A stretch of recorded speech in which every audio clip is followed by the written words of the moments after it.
వీరు హనుమాన్ జయంతి సెలబ్రేషన్ కోసము ఈరోజు మన పోలీస్ ఆఫీసర్సు, మన జిహెచ్ఎంసీ ఆఫీషియల్సు, వివిధ శాఖల ఆఫీసర్సు మరియు ఈ యొక్క వీరు హనుమాన్ జయంతి సెలబ్రేషన్స్ తరఫు నుంచి, మన బజరంగ్ తరఫు నుంచి స్టేక్ హోల్డర్స్ అందరూ కూడా మీటింగ్ కండక్ట్ చేయడం జరిగింది, ఒక కోఆర్డినేషన్ మీటింగు.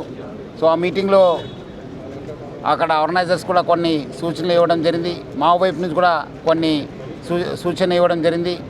మనము లాస్ట్ 1 వీక్ బ్యాక్నే మన శ్రీరామనవమి సెలబ్రేషన్స్ని బాగా పీస్ఫుల్గా ప్రజల సహకారంతో మనము నిర్వహించడం జరిగింది. దానికి సహకరించిన ప్రజలందరూ కూడా, అన్ని స్టేక్ హోల్డర్స్కి, ఆర్గనైజేషన్ కమిటీకి అందరూ కూడా, ఆఫీషియల్స్ అందరూ కూడా నా తరఫు నుంచి, హైదరాబాద్ సిటీ పోలీస్ తరఫు నుంచి, ప్రభుత్వం తరఫు నుంచి కూడా పేరుగా ధన్యవాదాలు తెలుపుతున్నాను. ఈసారి కూడా ఈ ఒక్క సెలబ్రేషన్స్ కూడా బాగా పకడ్బందీగా ఏర్పాటు చేయడం జరిగింది. దాదాపు 168 ప్రొసెషన్స్ ఉంటున్నాం, చాలా చోటు కూడా ఇండివిజువల్ సెలబ్రేషన్స్ ఉంటున్నాం, చాలా టెంపుల్స్ కూడా సెలబ్రేషన్స్ ఉంటున్నాం. మన అందరూ జోనల్ ఆఫీసర్స్కి, మన టీమ్స్ అందరూ కూడా మనము అలర్ట్ చేయడం జరిగింది.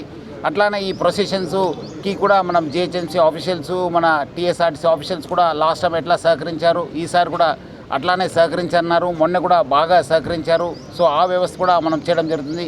మా వైపు నుంచి ఆల్మోస్ట్ 3000 సిబ్బందిని ప్రత్యేకంగా ఈ యొక్క ప్రొసెషన్స్ కోసము పెట్టడం జరిగింది. దాన్ని మనము అట్లానే కొన్ని స్పెషల్ టీమ్స్, కొన్ని మన టాస్క్ ఫోర్స్ ఆఫీషియల్స్ అందరూ కూడా ఎక్కడెక్కడ ఇంపార్టెంట్ ప్లేసెస్ ఉన్నాయో అక్కడ కూడా బందోబస్తు ఏర్పాటు చేయడం జరిగింది.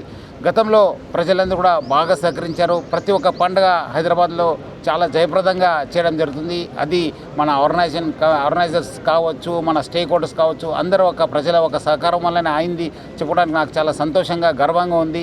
ఈసారి కూడా వీర హనుమాన్ జయంతి సెలబ్రేషన్స్ కూడా అందరి సహకారంతో చాలా జయప్రదంగా చేయడానికి కూడా యంత్రాంగము, ప్రభుత్వము, మనం అందరూ కూడా సిద్ధంగా ఉన్నాను. ప్రజలందరూ కూడా సహకరించాలని చెప్పి నేను మరి కోరుతున్నాను.